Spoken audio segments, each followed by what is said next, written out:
Hey friendos, it's me, Schaffrillas. So this Shrek 4 review is going to take a little longer than expected. As I said in my recent community post, I might be able to get it out by October, but I think at this point it's more likely that it'll come in early November, especially since I have a shorter Halloween-y video I'd like to get out soon. But hey, one of the parts is completely done, so here you go. I was gonna split it in half and let my Patreon supporters have the second half, like I did with the Shark Tale preview way back when, but I figured you guys really want this vid. You all deserve this longer preview. With that said, anyone in a $3 Patreon tier or above will have early access to the full review once it's finished. So if you want to see it as soon as possible, be sure to pledge now via the link in the description. Okay, that is my statement. Time for a preview.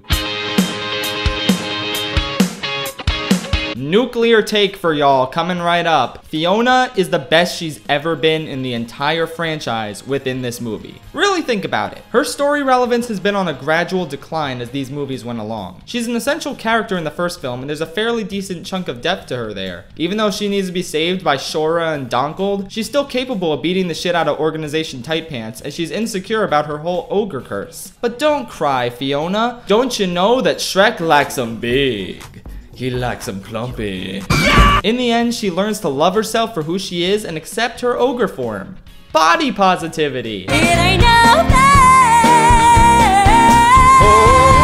Shrek 2 rolls around, and I'm not gonna lie, this movie's biggest flaw that I neglected to mention way back when is how much Fiona kinda gets shafted from a lot of the narrative. She's essential to Shrek's character arc, which is a really fantastic one, but she herself does not receive nearly as much focus. She just doesn't seem to have much of a presence here compared to the first movie, where she could be funny, badass, heartfelt, and the subject of a dynamic character change. But ultimately, I do kinda give Shrek 2 a pass in this regard because the final decision of the movie is hers. She has the chance to return to her beautiful princess form and live the life she's always dreamed about. But she actively says no. I want to be an ogre and live out my life at the Shrek in the Swamp karaoke dance party. Now that's wholesome.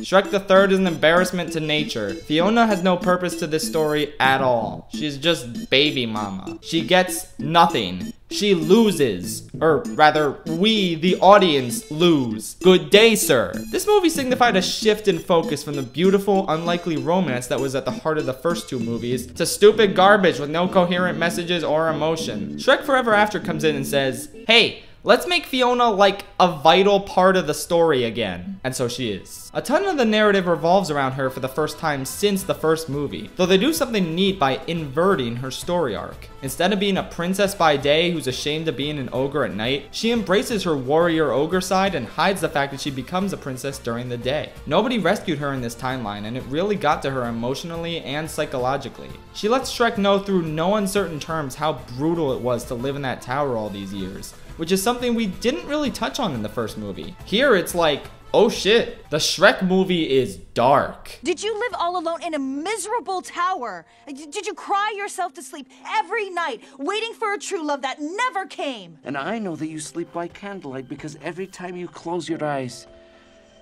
you're afraid you're gonna wake up back in that tower.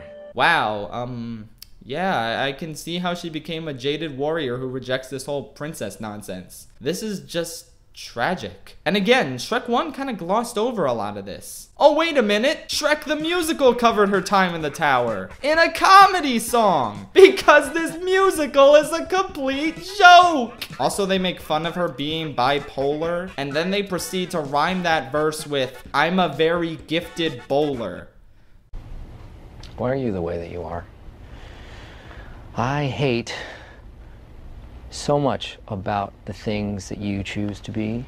Okay, back to good Shrek product. Fiona has had it rough in this universe. Not only did she have all this tower shit to go through, but after rescuing herself, she finds out that her parents were Thanos, a tyrannical elf baby man rules the land, and the remaining ogres will be hunted down and defeated. Well, shit. I'd want revenge for my parents and ogre kind. Hell yeah, I'd organize a revolution, why not? Forget all this happily ever after and Prince Charming nonsense. Oh yeah, real quick, before you say Prince Charming would have saved her in a world where Shrek didn't exist, nah.